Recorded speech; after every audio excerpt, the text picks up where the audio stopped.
15,5 милиони денари е вкупниот износ на општински средства со кои Штип во наредниот период ќе изврши реконструкција на 2 основни и исто толку средни училишта.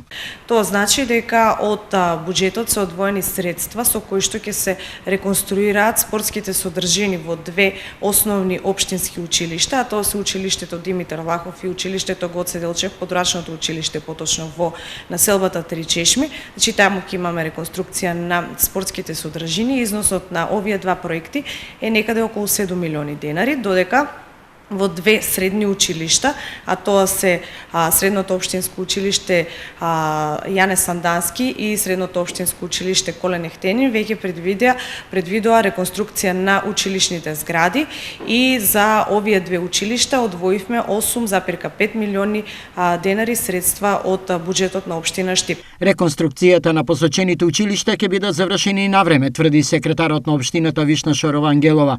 Тоа значи дека датумот за почеток на новата учебна година 1 септември нема да биде доведен во прашање. Почетокот на училишната година се разбира, се надеваме ќе го почнем ќе почне на 1 септември и се разбира, значи учениците ќе имаат можност да посетуваат настава во новите ентериери и новите спортски содржини на училиштата.